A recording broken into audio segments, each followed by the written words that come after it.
ulnar area, but you will have more wasting in the median nerve distribution.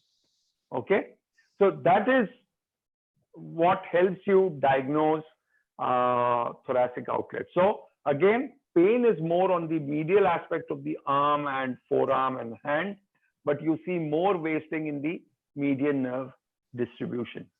Again, a very good EMG NCV.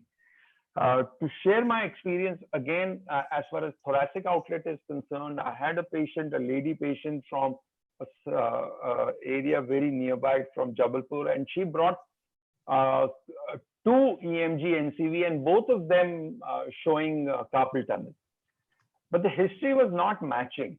So I sent this patient to a very senior neurophysiologist, and the neurophysiologist called me up that, look, this appears to be thoracic outlet syndrome.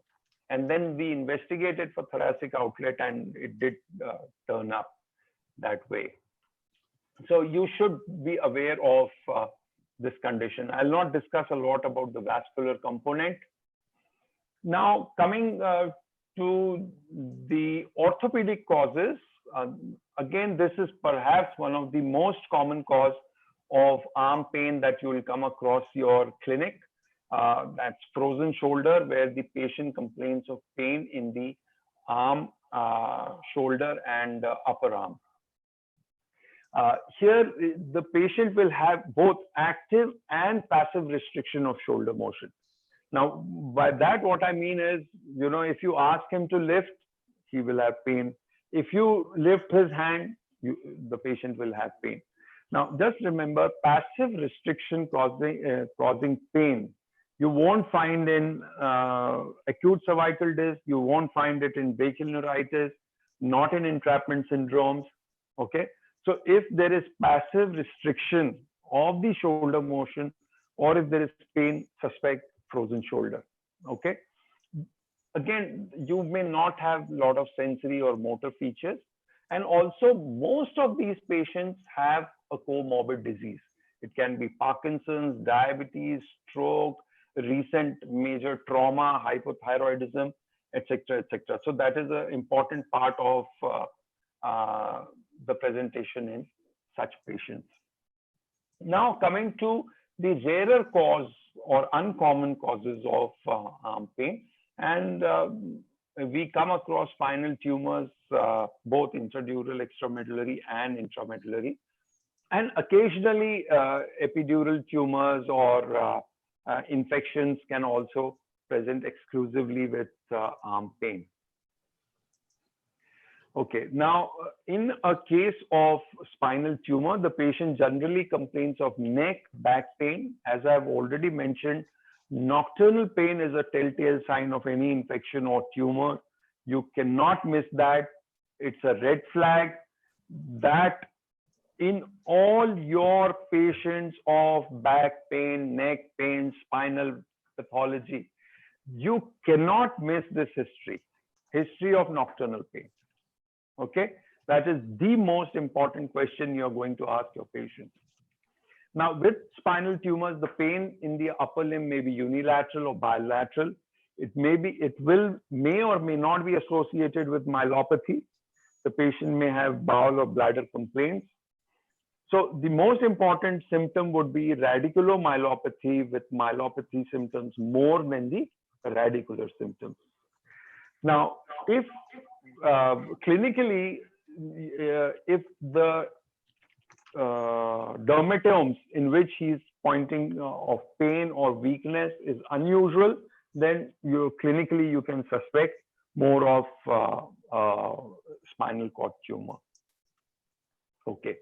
So when you examine these patients, you will have features of compressive cervical myelopathy, lower limb stiffness, spasticity. Jerks would be brisk. There'll be weakness in all 4 limbs. Hoffman's and planters would be positive, and jerks and sensation would be affected as well. So then you sort of get a MRI done to clinch this diagnosis. I'll quickly share one of the very difficult intradural extramedullary tumor which I had operated several years back. This patient had come with wasting, weakness, pain over several years, and he was going along to many specialists with this MRI, but he was not ready to accept the complications that were being explained to him. But finally, he agreed for surgery and we operated. This is a small part of this. As far as surgery is concerned for ventral schwannoma, you need to have a good opening in younger patients. You can do either laminoplasty, or you can fix the spine after laminectomy. In adults, you can, if it is 2 or 3 levels, you can go without fixing. But if it is more than that, then it is advisable to sort of fix the spine. As with any other tumor, you sort of decompress, gradually separate it out from the cord, and then you finally excise the tumor. So this tumor was excised in piecemeal in different areas between the roots, because there's so many roots from C2 to D2 or D3. So we sort of excised the tumor in between the roots, and this was the final pictures, the 6 years follow-up. And he's the patient. He came to me after a couple of years. He still comes to me. He has residual weakness and wasting, but he's happy and he's gone back to his farming.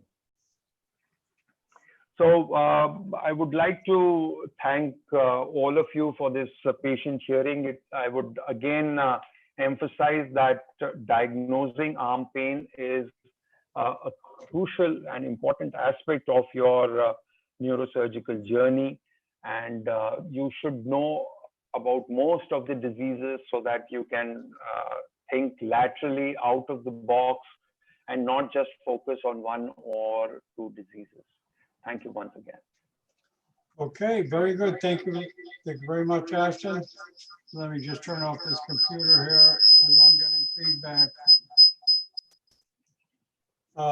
You know, I'm not a neurosurgeon, I'm a regular doctor, but one of the things that I'm glad you brought up is the possibility of considering cardiac reasons for upper shoulder pain. I've been fooled more than once in the emergency room with someone that comes in with shoulder pain that turns out to be an MI.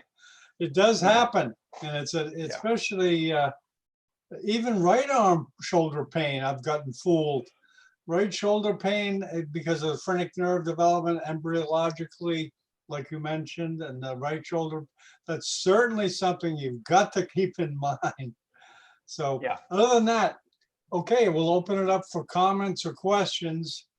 I know you guys tend to be a little shy. That's okay. It's a new platform.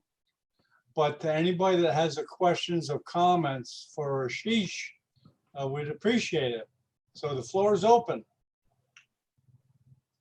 Do we need to unmute them or what? No, they can unmute themselves. Okay, I'll unmute everybody. Okay, everyone's unmuted. Everyone's unmuted. So you can join the discussion. Any comments or questions from someone?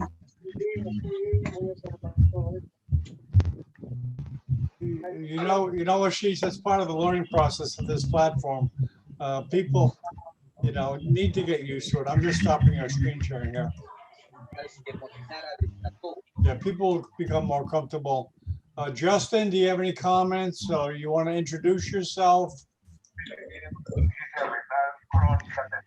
Well, okay, I'll introduce Ahanga. Ahanga's coming in here. I hope he likes to talk because he's presenting next. I'm going to mute everybody now. Oh, someone has a hand raised. Okay. Hold on, let me. Okay, someone asks, Ashish, any specific indications for MIS laminoforminotomy? Did you get any that? specific indications for MIS laminoforamen anatomy? Right, Okay, right. okay. So, well, yes. First of all, you need to understand that if the patient has just radicular pain or radicular other symptoms like weakness or numbness, and you are able to pinpoint that case to a particular disc herniation, especially soft disc herniation, which has entered into the root, or you are able to see that there is foraminal stenosis, then this MIS laminoforaminotomy is an excellent technique. To quickly brief you about the technique, you keep the patient sort of prone, mark the level, go on to the side, and for you to learn, it is very important to dissect a bit of lamina. Don't just jump onto the foramen, because as youngsters, when we are learning, we see the lamina day in and day out. So you just dissect the lamina, do a little bit of laminectomy, a bit of it, or laminotomy, and then you start your foraminotomy. Don't extend more than 50%. You see the root, and then you are able to decompress. Again, I must tell you that don't go medially or injure the cord. Don't try to remove anything anterior to the cord. It's very dangerous. You need to avoid that. So stick to your job, stick to relieving the nerve compression, nerve pressure.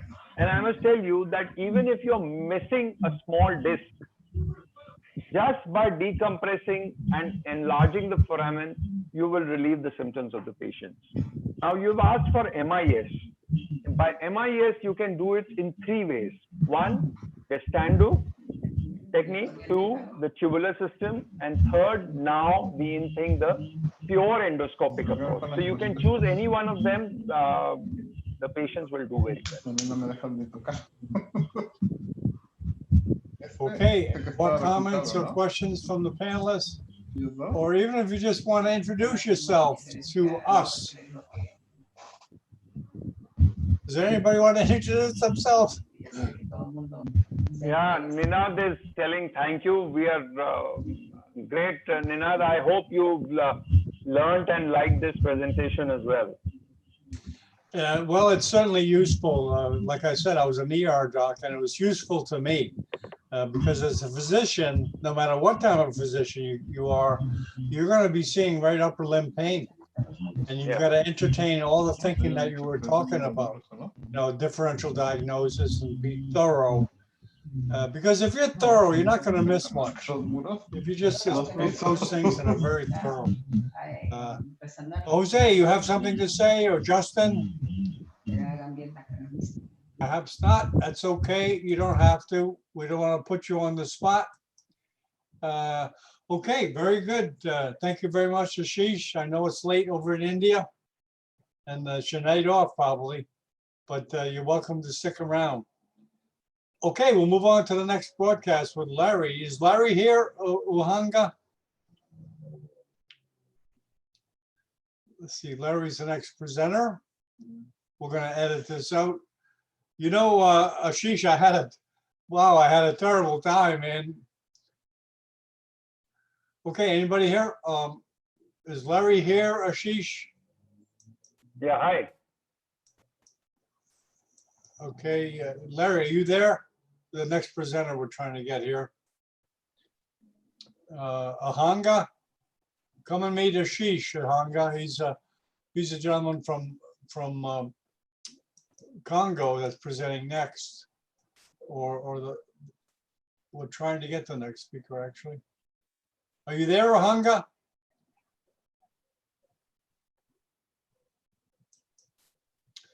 Yeah, we're literally flying by the seat of our pants because I wasn't the only one that was having problems with Zoom. Apparently there's other people out there. I opened up the account, it disappeared. My account wasn't, I was just like a regular member that was using Zoom. and not a paid user. So that's a pretty basic problem they have. They better fix it. True. But Larry, you there, or Ahanga, are you there? Could you please, I'm going to unmute you there, Ahanga.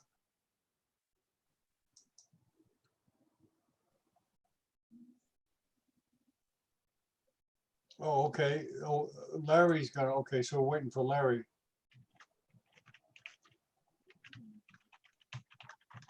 As soon as he comes, we'll put him on.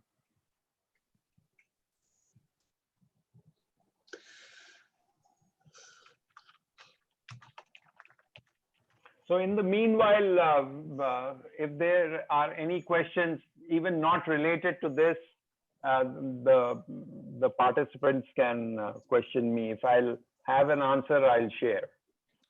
Well, you know, Ashish, I have a question I want to ask you, but not on camera. I was talking to an Indian endoscopist that has that approached me about a training. What he wants to do is put training videos on the internet for endoscopy, and he does it now. And you may even know his name. I'll talk to you after about that. Yeah, I'll, sure. I'll send you the link, and you'll probably recognize his name. But he had very good production. He was showing me how he teaches it, and he shares the screen. And he's really good with the Zoom because he'll put different screens on that one screen. He'll put an OR picture, a presentation on the other. It's very, I mean, he really knows what he's doing. And he wants to start basically a channel of it. I want you to see it. Because you do a fair amount about endoscopy. Is most of your endoscopy cerebral or is it spinal too? Both. Okay, well, good. Then you'll know what we're talking about then. Yeah. So let me see what we're going to do here. Oh, waiting for Larry. Yeah, it is a little early. So, well, let me take the opportunity to show you right now. Okay. Yeah, sure. And you may recognize it. It's certainly all over the internet.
Oh, well.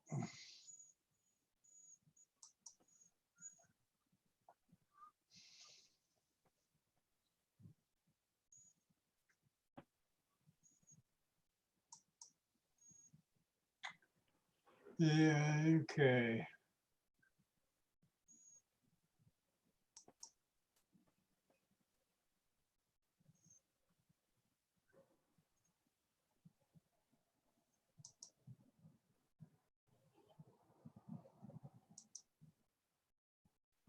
Still searching.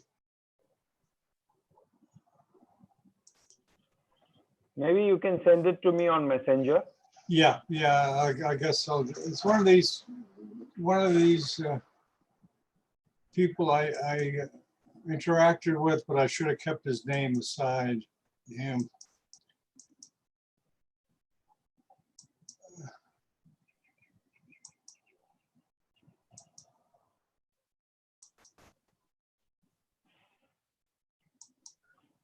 I think our next speaker is ready. Ehanga. I saw him there.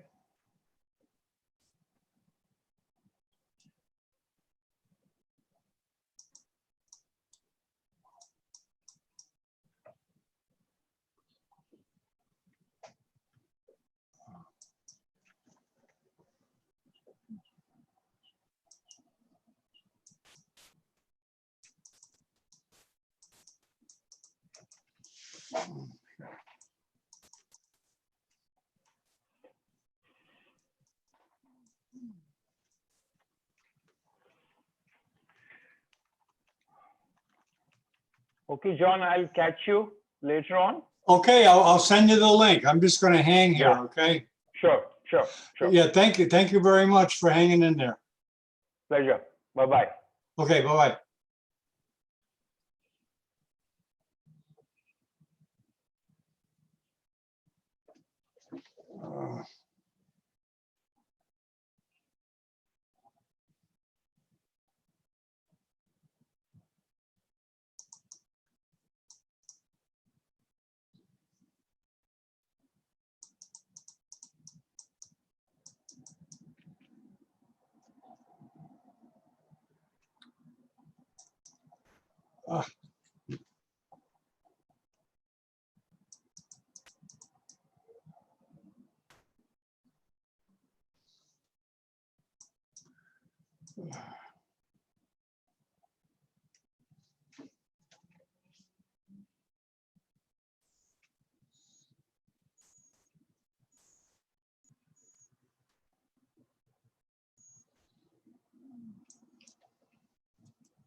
Okay, we're waiting for the next speaker because we had one cancellation and, oh, there he is right here. Okay, here's Larry.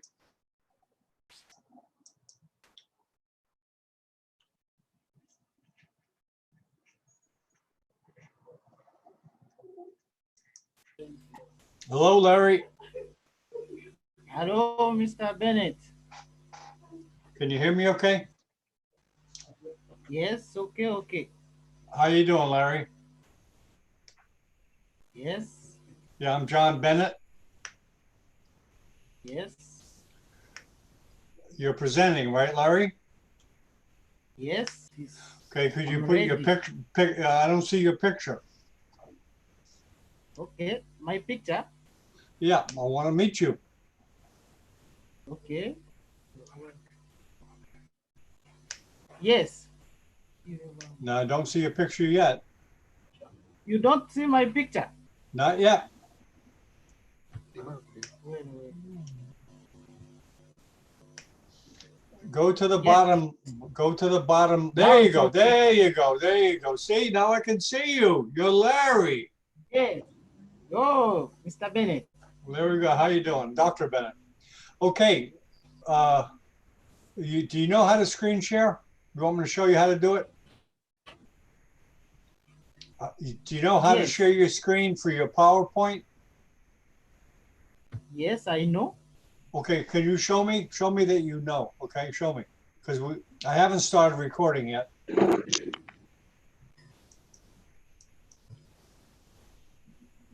Or is Ahanga going to screen share for you?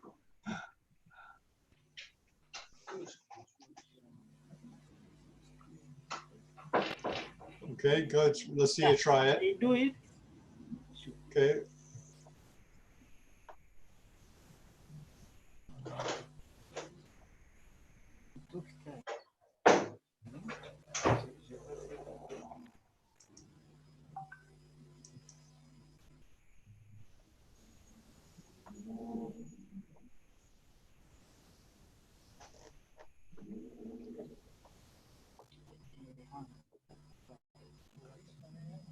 Okay. Okay, the first thing you do, let me show you how to do it, okay? Watch me. Okay, the first thing I do is I get off the presentation, I go into the corner and make the screen smaller, and then I put the screen I want to show you on the desktop. Okay, then I come back. Yes. I come back, and then I click on share screen, and I pick the screen, and then I put share, and there we go. I'm sharing my screen. Okay, why don't you try that? Yes. Hello, Dr. Bennett. Hey, Hongo, hold on. Have you have you taught Larry how to screen share? Well, I'm trying to teach him now. I've showed there, but you have to allow him from your side to share because he's trying to share, and Okay. it's writing like the host have to. Yeah, I know. I know that happened before. I'm going to go into my settings now. Is it saying you're disallowed the screen sharing, Larry? Yes. What happens? Let me see your screen share now. Let's try to do it, okay? Try to screen share. Now I want to share my screen. Right. Go ahead. Do it.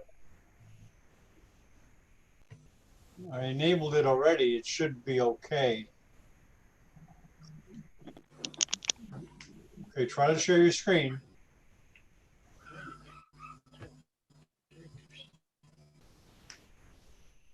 Are you, Hanga, you try to share it. Try to share your screen. I think the problem is not. Hello, Fine. Dr. John. Yeah, Hello, let me Dr. see. John. Hanga, try to share your screen now, please. Just a test, okay? Hello, Dr. John. Ahanga, try to share your I screen. think. Yeah, let me try. Yeah, let me see what happens when you try. It's writing like host disabled. Oh, okay. Attendee screen sharing. Okay, I'm gonna go into settings now. Matter of fact, I'm gonna let you guys come with me. Yeah, that'll be exciting, you have right? to allow, or you put him like in those people who are going Okay, to, no, you to just present. watch. You just watch, Ahanga. You just watch, okay? Okay, you see you see my screen, right? Yeah, I'm seeing. Okay, I'm gonna take you to my Zoom account and show you.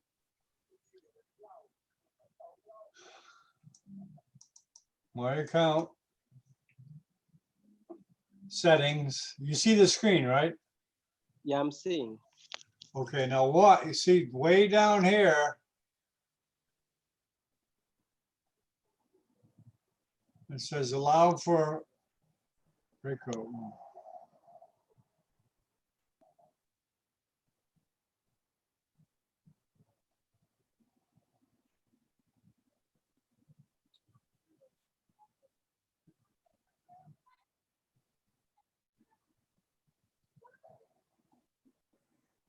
Okay, look, you see it now? Who can start sharing? Oh, okay. Let me try. Try it again. Try it again. I'm gonna reboot. Okay, that's setting all participants. Try it again. Yeah. Try it again, Larry. Is it still the same? Like before, host disabled. Is it the Host same? disabled attendee screen sharing. Okay, reboot, Larry. Come back in, okay? Reboot. Leave, please, and come back in. You see, usually you can work through these problems, Ahanga, if you work through them. So Larry, leave, turn off your computer, please, and come back. Could you explain Hunga to tell him to leave his computer and come back?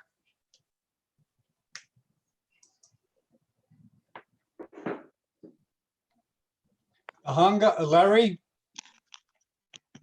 Larry, Yeah.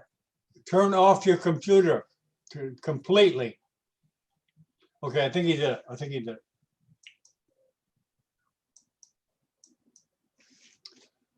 Yeah, you can work through these problems usually.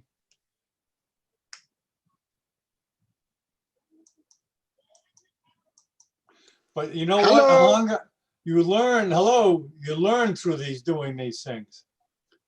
Who's calling? That is Lekuya. Oh, okay. I had Well, the Now, Lekuya. hopefully, so Ahanga, when you try to screen share, you get a message that's been disabled, right? Yeah. Yeah, I tell you, okay. Hello. Yes, hello, are you back? Hey, Lukaya, how you doing? Fine. Well, we're just starting a little late. We're having some screen sharing problems. We're just trying to work through it like neurosurgeons, being calm and not throwing instruments around and not yelling at the scrub nurse.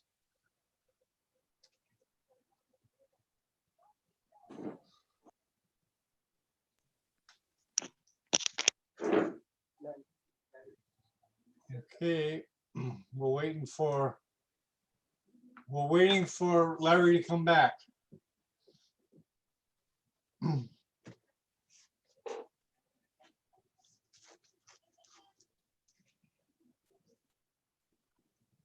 So next Sunday you're presenting, right, Ahanga?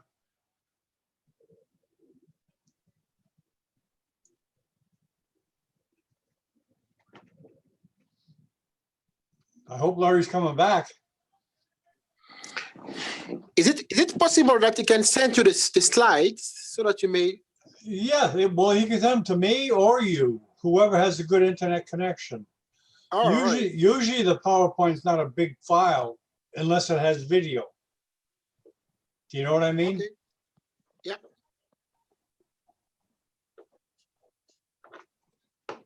But we should do this anyways, Ahanga, for every presentation.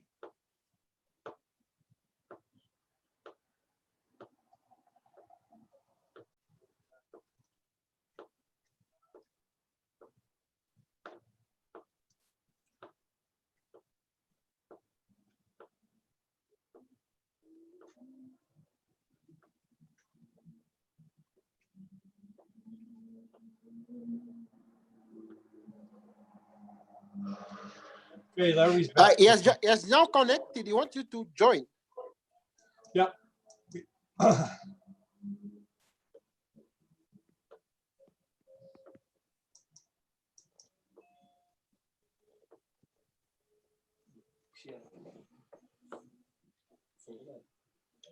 Okay, Larry, any luck?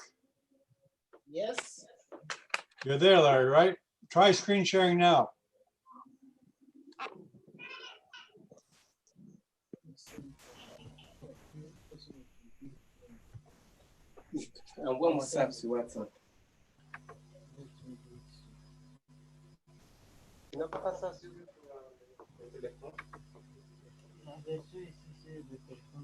Is it okay, Larry, now?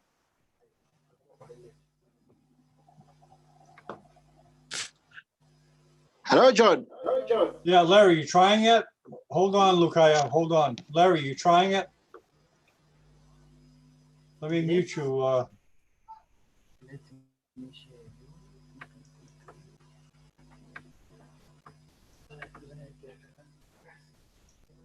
How you doing, Larry? What's going on?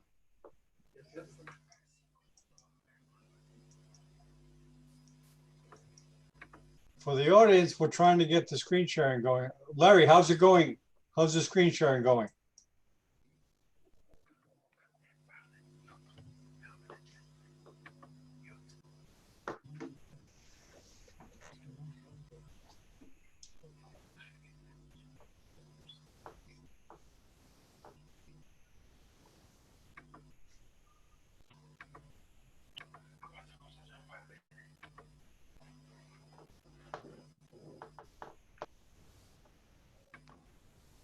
Larry, how's it going? Yes. Could you talk to Ahanga? Could you talk to Larry? Apparently he's not hearing me. Yes, I hear you. Okay, could you screen share, please? Is it the same Try message you again. get? You get the same message? Yes, I get the same message. Also Okay, you need disabled, to you need to send Mr. us your Bennett. send us your PowerPoint, okay? Yeah. That is what I want to suggest. Yeah, He please. can send please. his Yeah, send it slide. to me. Send it to me or to Yeah, Ahanga. Yeah. Dr. Likui is sending the slide so that Okay, then every time we will say next. I can present them. Yeah.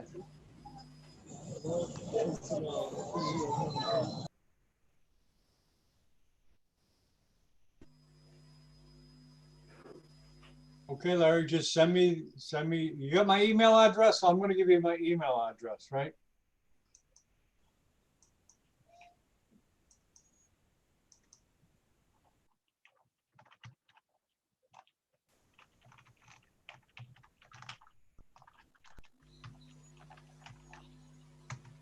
Okay, do you see my email address, Larry?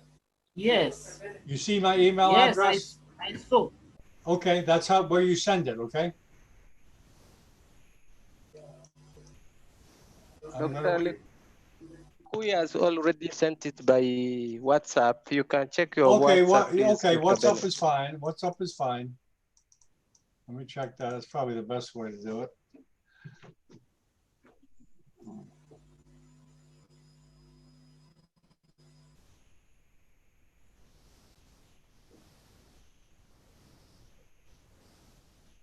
See, I don't like WhatsApp because you need a smartphone. Oh, there we go. African neurosurgery. Yeah, there we go. African neurosurgery, right? Yes. Okay, good. Okay, now we're cooking. Beautiful. You got Beautiful. I got it. Okay, very this good. slide? I got it, Larry. Thank you. Very good. So that shows you if you just stay calm, you can get through it. Right, Larry? Yes. Okay, but let me get your full name at first. Hold on. Okay, Larry, we're gonna start now, okay? And all you do is just say next, okay? Yes. Okay, let me introduce you. 10, 9, 8, 7, 6, 5, 4, 3, 2, 1. Good afternoon. This is Dr. John Bennett broadcasting from Neurosurgical TV on the beach in Miami Beach. We have today the pleasure of having Larry Kazareka Kemabu, MD. He is a neurosurgical resident, I believe, in Uganda. At the Makerere University in Uganda, and we welcome him. We had a little trouble getting the screen sharing going, but we're all set. Okay, Larry, welcome, and please say a few words about yourself, where you work, and etc. And I'll get the screen sharing ready. And let me know when you're ready. Okay, welcome.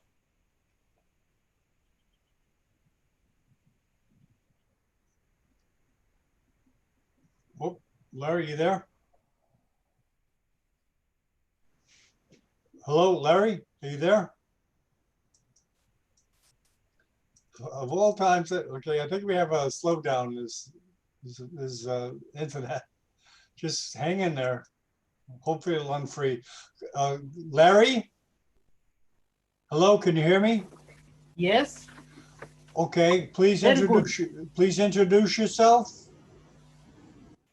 Yes, Mr. Dr. Larry Kasereka Kamabu, a neurosurgery resident from Makerere University, Uganda. I'm very happy to be with you today and share with you the content of our study. Okay, very good. Okay, the first thing I want you to do, Larry, is to turn off your picture. Okay, you see the bottom left, it says stop video. Click on that, like like me. Look at me. You see how I turn my picture off? Yes. I want you to turn your picture off, okay? Because it saves bandwidth. Okay, there you go. Okay, now, okay, I'm gonna put your presentation on, and you just tell me Yes. when to move, okay? Yes. Yeah, hold on, I think we're cooking here. Okay, can you Yes. see it? Can you see it okay? Till now, I didn't see the slide. You can't see the slide yet? No? Not yet. Okay, let me try again.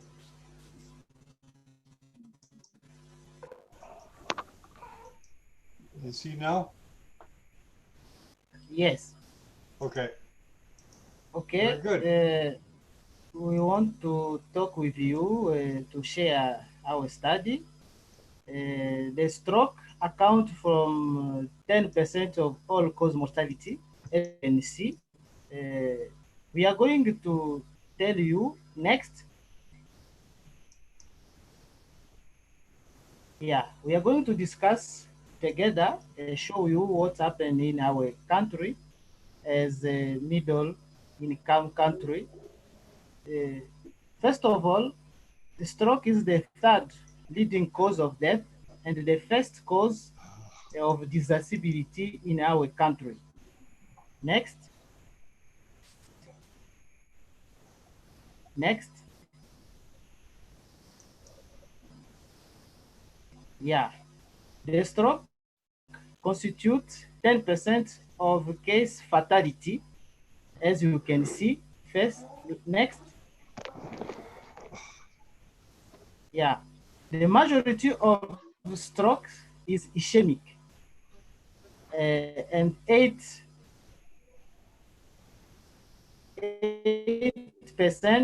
8%, and 2%, as you can see. Next.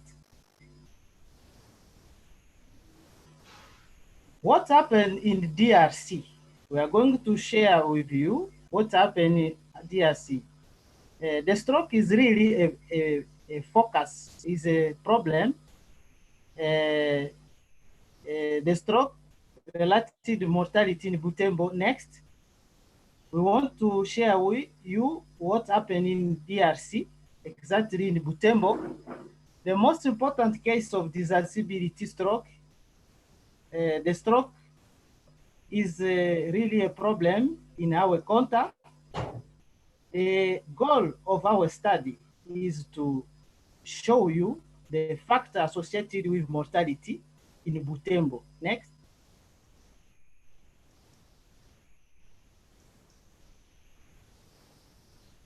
Yes, we are going to show you a series of 108 patients, which was prospectively done in DRC. Next.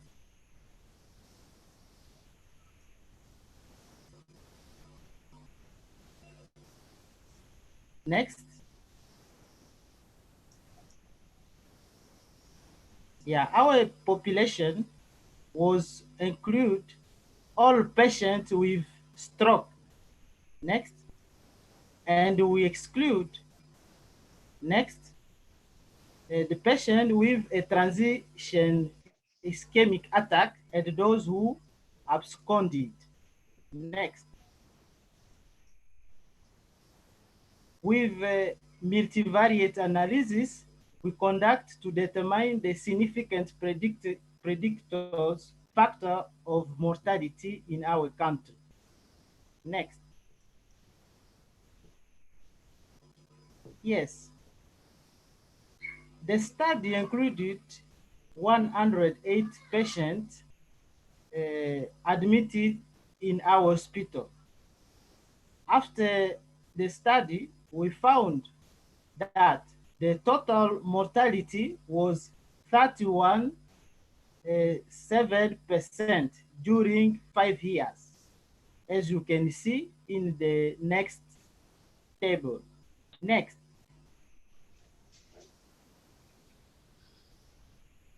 Yeah.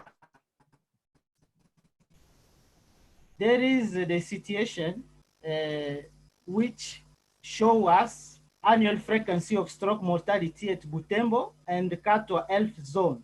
You can see in this table the case mortality, which is 31%. Next. Next.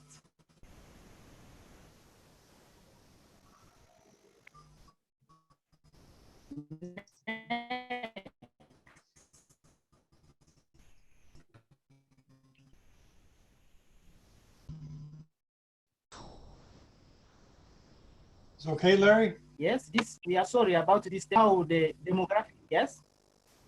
This table want to show us the demographic characteristic, medical history, intoxication, as you can see after this slide. Next.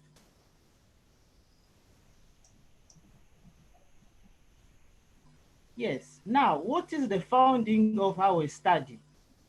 While sex, alcoholism, and chronic smoking were not significant following, but with our multivariate, we found more delayed by more than 24 hours, advanced age, poor compliance to anti-hypertensive and anti-diabetic medication, recurrent stroke, hemorrhagic stroke were significantly found as a variable predictive factor of mortality in our country.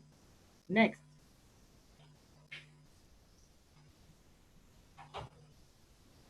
Yeah, this is the figure which shows us the multivariate model of predictor of stroke mortality by adjusting odds ratio. Next.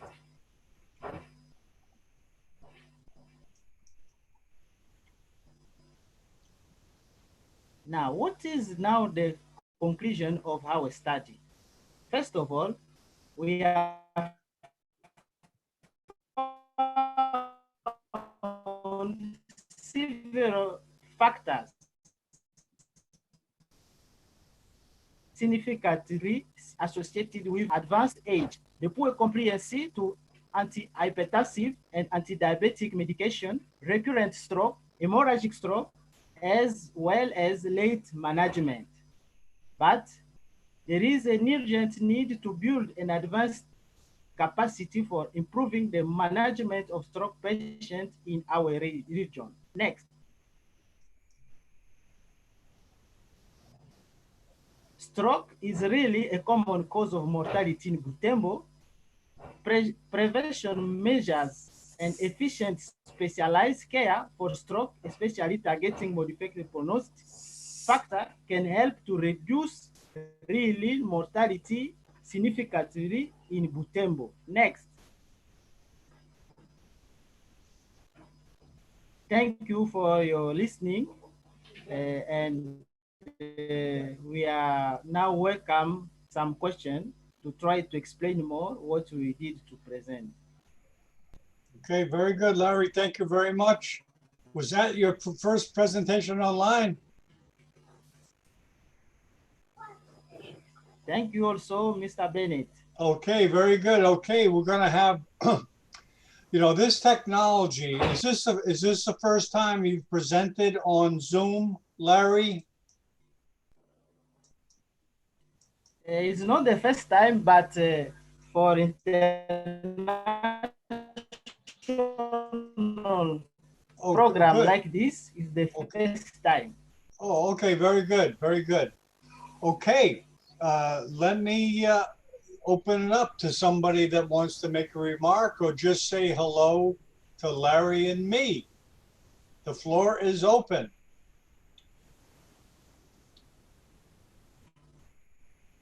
Don't be shy. You can just introduce yourself and say hello. Because this platform, you might as well become comfortable with this platform. Larry, it's like in medicine, you have to become comfortable with certain tools, like the stethoscope, the otoscope, and it's the same thing. Working with the computer nowadays, Larry, is just as important as becoming comfortable with a stethoscope.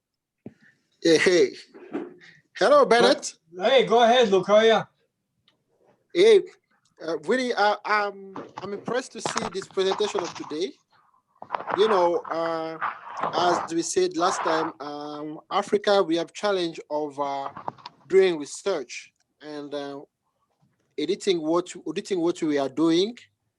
I think this is a step ahead that Dr. Larry is trying to build up to get some evidence on our daily or everyday practice. And then also we congratulate him for the step he has taken. And I think this may encourage most of us to go deeper and look for more data and understand what is happening. And my comment is, I think this situation is not only for Congo. It might be the problem happening in sub-Saharan Africa or maybe in some other tropical countries, because the challenge is the early recognition of symptoms of stroke might be also a problem.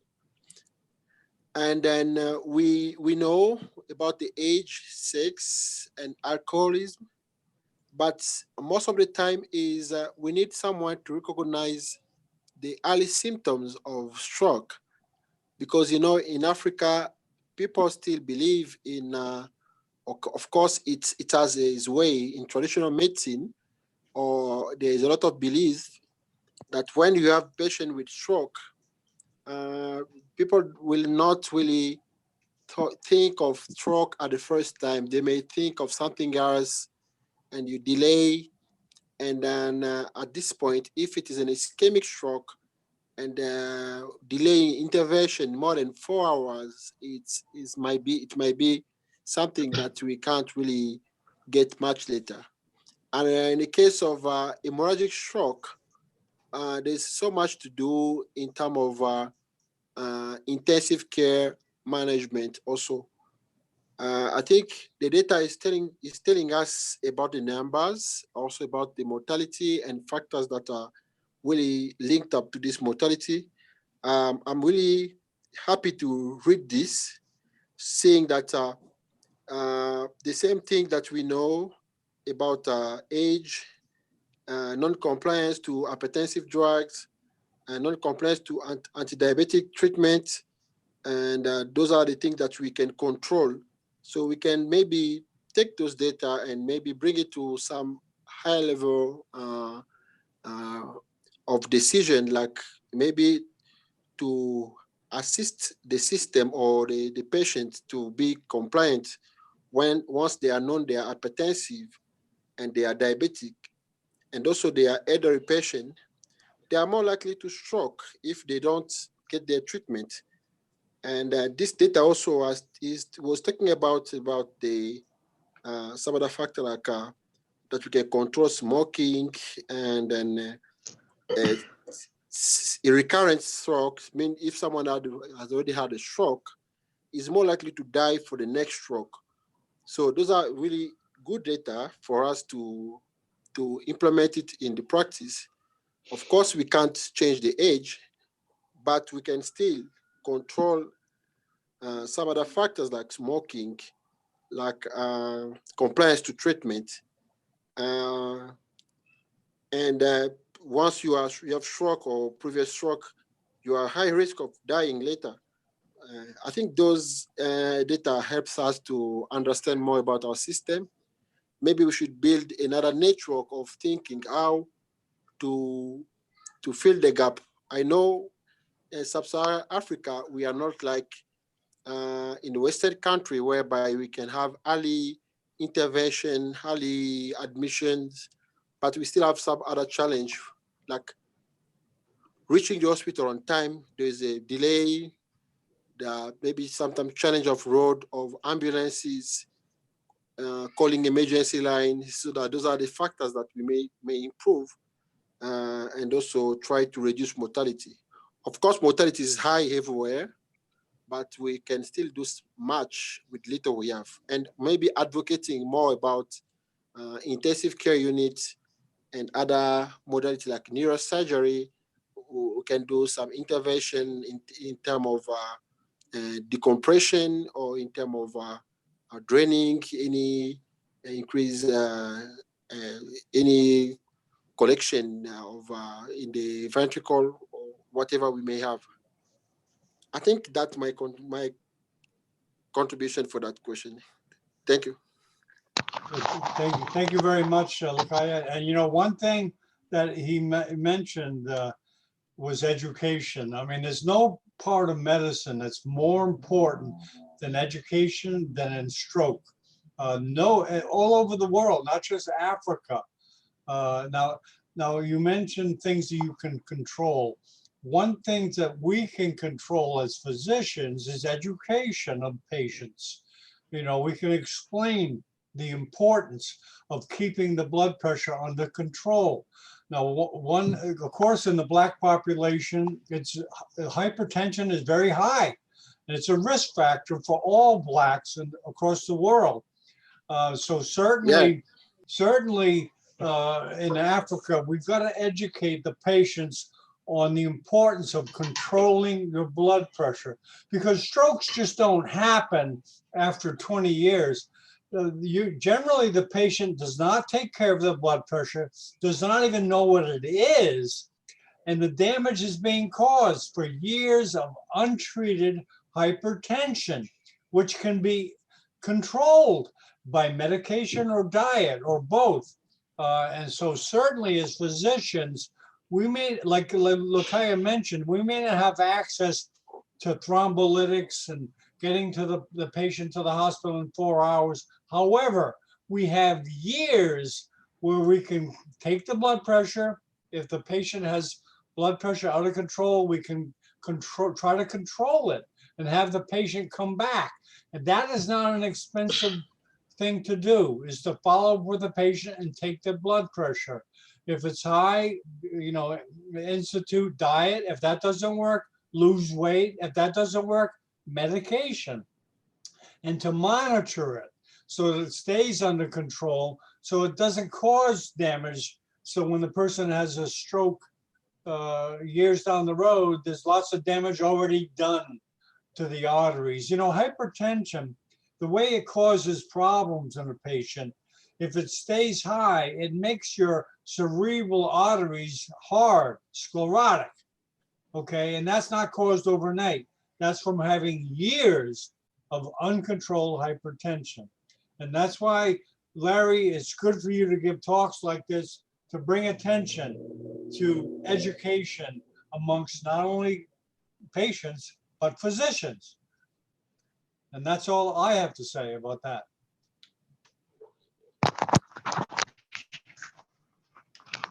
Any comments on that? Hello. Yes, go ahead. Thank you for. Hello. Yes, go ahead. Yeah, is Dr. Justin Tsandiraki Welcome. from Tanzania. Oh, welcome. I'm doing general surgery in a COSEX program. I'm doing my fellowship in the 3rd year. I'm very thankful to Dr. Lori Kasereka for the good presentation. Yeah, but at least I have like 3 questions, but just 2 questions. I'd like to understand which age was involved most in the stroke.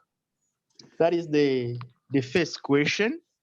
And the second one, I would like to know how he was putting the diagnosis to know exactly that which imaging he was using to say, okay, this is a ischemic one and this is one is hemorrhagic one, despite of clinic, which imaging he was using to have evidence that this is a stroke ischemic one and this is hemorrhagic one.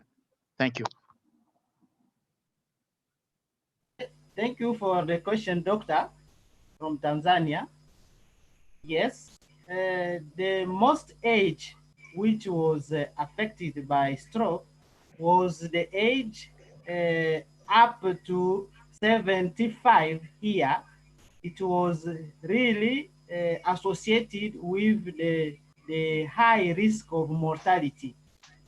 But how, for the second question, how we make our diagnose? Some patients did the scan, CT scan, but others, according to the situation of poverty, some patient was diagnosed only clinically. But the most range did CT scan, even other examination. Okay, Dr. Larry Kasereka, because the population was around 180 people who was involved in the study. And I was thinking that most of them had a CT scan to confirm that this is ischemic or hemorrhagic. And so anyway, I know my area because I'm from Congo, even if I'm in Tanzania. That's good, a good study. And you give us maybe a way also to conduct other study and maybe do some advocacies to see how our authorities can afford CT scan to the low price for our population. Thank you, Dr. Laurie. Thank you also, Justin. Doctor. Okay, more comments or questions from anybody? Philippe, do you have any comments or questions? Hello, Dr. Bennett. Go ahead, Philippe. Go ahead. Yeah, this is Dr. Eyanga.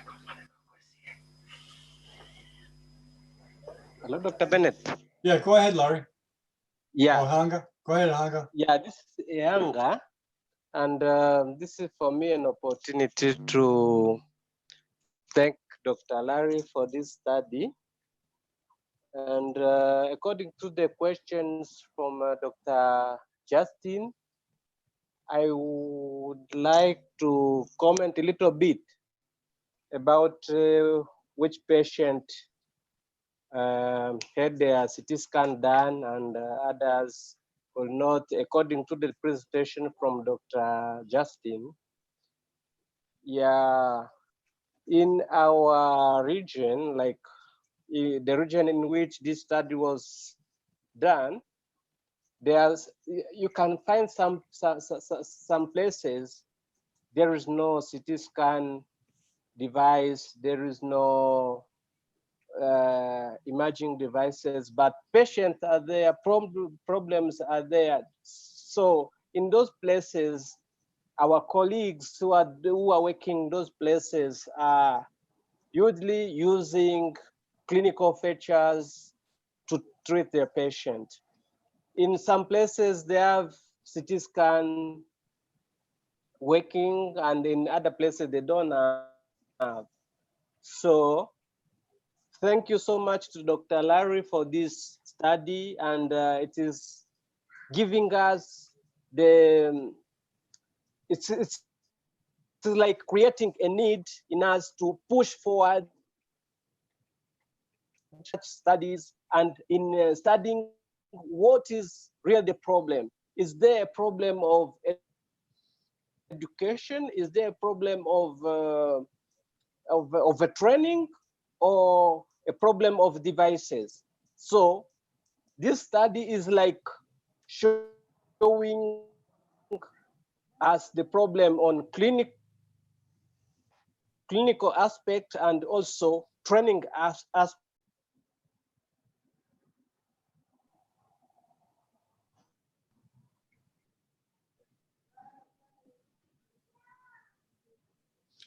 Did you get that, Larry? I don't know. Did you get that, Ahanga? Did you get the question? Yes. Good, Larry, you want to comment on that, what Ahanga said? Yes, I understand.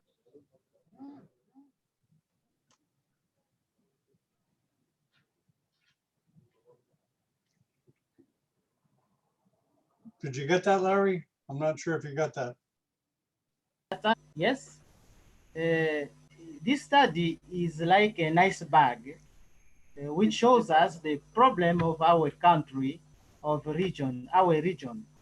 There is really a problem. We need to improve a lot of things, as imagine. We need also to improve the capacity to train more medical doctor in neurosurgery. Even the study shows us the importance to have to advocate for a good center of taking care correctly stroke. We need all those things in our country because we want to improve day by day the quality of care. Thank you, Dr. Yanga, for your addition, and thank you also for this input. Okay, very good. Okay, any more comments or questions from the panel? Dr. Go ahead, Yanga again? Lucia. Go ahead. Yes. I just have more comment again about this problem of stroke. And then previously, if you read the data, it seems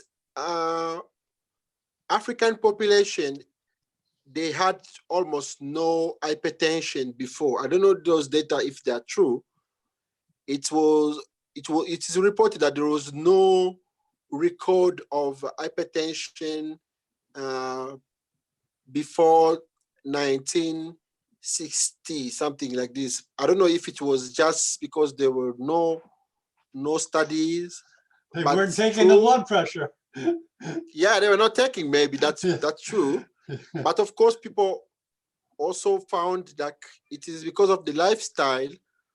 Our ancestors, they used to walk. They used to walk, to run, to go to to hunt. Yeah. They have active muscles and they have good food. They can eat decently, and then all this makes their body like about to get the normal range of BP, if I can imagine, or maybe control of metabolic disease. And then later we have this, if I should call it, occidentalization of Africa, whereby we have now McDonald's. Even in my village, we can have McDonald's. Then it's when people are eating more and more grass, fatty food and too much sugar, and then we have a change. And what we have noticed again is that the age of incidence of first appearance of stroke has gone down. We now recently received patients below 45, even below 40, who are coming with hemorrhagic stroke.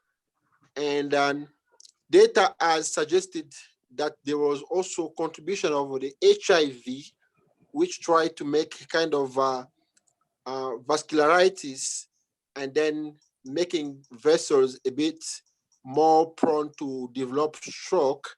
But I think that could be one of the contribution also, that we have more and more cases of stroke in Africa because of the diet, because of HIV, and maybe other drugs. So that means we should have done much by controlling new factors like HIV. If we can control also HIV in Africa, we reduce the viral load of patients. We can also give them a better chance of postponing the apparition of stroke in population. But also there are other factors that we can control. As you said, education, we should mention education. Whenever you are high risk, you know that your parents are sick, we can give information. Then doctors can do much by telling patient, giving them education, information. That doesn't cost any any coin to teach the patient, as you said, just the ear. You just need a ear. You don't need much, just the ear of the patient, and then we tell much. I think that's one of contribution I want to add. Thank you. Well, you know, Lukoya, not only hypertension, but in America, heart disease and strokes are big killers, big morbidity causes, and a lot of it's due to lifestyle. Americans are generally overweight. They don't pay attention to their blood pressure. So therefore, the stroke rate, I'm sure it's going up in this country. I don't know the statistics, but I'm sure it's going up because of the way we live. Like you mentioned, the diet that Americans follow. It's getting worse. We're getting fatter. Americans are getting fatter, and strokes going up. It's no mystery. It's no mystery. And hopefully doctors can get involved in getting the patients off their butt and exercising and losing weight. And stop smoking. Yes, that's a big factor, a huge factor. That's a huge, smoking and hypertension, huge factors in stroke. If you want to cut down your risk of having a stroke, stop smoking. Period. I'm glad you brought that up. Big factor in strokes. So Larry, I'd like to thank you for bringing attention to this problem. And as physicians, hopefully we can educate the patients on the importance of preventing a stroke, living a lifestyle that's healthier, maybe low in salt and low in certain foods, and watching it. The doctor takes the blood pressure and talks to the patient and says, what are you eating? Are you exercising? Because doctor, I know what it's like being a doctor at a clinic. You're busy. You just want to refill the high blood pressure medicine. Next patient. But somewhere along the line, someone's got to sit down with that patient, maybe with the internet, and talks like Larry's given. Will stress to people the importance of taking care of yourself and watching your blood pressure. Sometimes the patient has to kind of push the doctor and say, hey, what's my blood pressure this time? What was the last time? When should I get on medication? And one question I asked my cardiologist when he told me to lose blood pressure, lose weight, I said, how? And he was running down the hall. He didn't have time to answer my questions of how I can healthily lose weight in a healthy fashion. But I found out eventually. So, okay, Larry, great presentation, and hopefully we'll see more of them. Yes, thank you also, Mr. Bennett. Thank you, all of you, for your addition and the different input. Thank you. Okay, we'll stop this broadcast. Thanks, everybody. Hello, Dr. Bennett. Okay, Ahanga, Yes, are you presenting today or no? No. Okay, next week. Yeah, you do next week. Next week right? on Sunday. Okay. And Yeah, Dr. Ashes didn't present? Yeah, he did. He's presented first. Oh. Yeah, he did. We finally got it going because I wasn't sure whether I could do it because Zoom had problems this morning. Yeah. My account disappeared, and I finally got it and had to do a bunch of work on it. I had to cancel. We have a webcast every day from Nepal on neurosurgery. Okay. I had to cancel that. I couldn't get Zoom going. Okay. But however, just before this broadcast, I finally got it to work. So next week on Monday, we are going to work on GBM, and tomorrow we are continuing with trauma course. And as I told you, Professor Dr. Kazadi's going to come. And you know him, and he told me about you. So I met him. He participated. We had a big conference. He participated in. It was very good. It was the yeah. it's a big conference on neurosurgical anatomy, and he participated along with some of the biggest in the world, and he liked it. He liked it. Yeah. So yeah. what time? What's the there information? tomorrow. The same? Is it the same time? Same time Monday? Yeah, same time. I'm going to send to you this evening the program for the banner, and then maybe tomorrow morning you issue the Zoom the link so that we share with people and I'll give you that, and I would give me the information on the speakers, and send me your PowerPoint. Send me your PowerPoint, and who else? And who's the other speaker? Do you know? Yeah. Is there another speaker? Is there another speaker or just you? It's Lekuya. Lekuya is going to talk about spinal trauma management. Okay, give me the information, his name and the profile, and exactly. I'm going to send by this evening. I'm going to send. Okay. Yeah. Okay.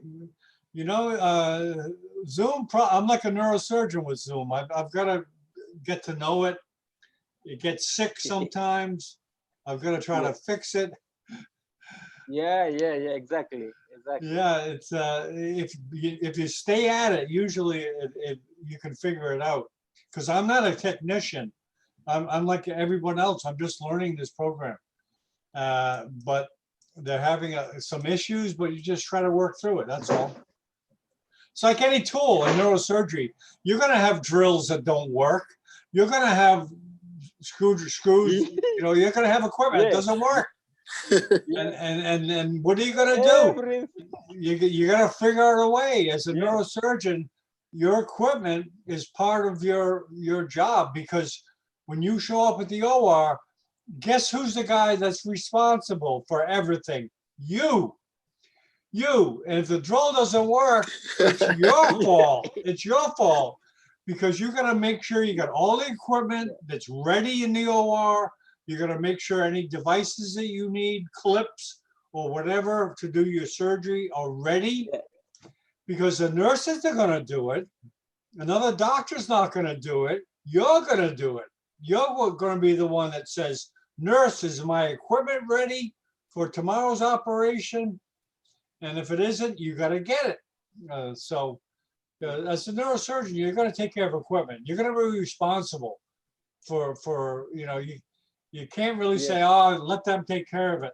No, the result is yours. And you're the one, is the captain, that has to put all the pieces together. Because if they're not together, it's not a success. It's your fault. So you try to do as much as you possibly can to get the operating room ready, get the people ready, get all the equipment ready. And Zoom is mine, so I got to get ready. And I screwed up this morning. I lost the patient. Yeah, sure. I lost that televisor, so I lost the patient this morning. Okay, I'm going to send it by this evening. Presenter and those panel members, and I'm going to send it as I usually send. You get everything this evening. Okay, very good. Okay, thanks everybody for coming, and thanks for your patience. Thank you, sir. Thank you. Bye-bye. Bye.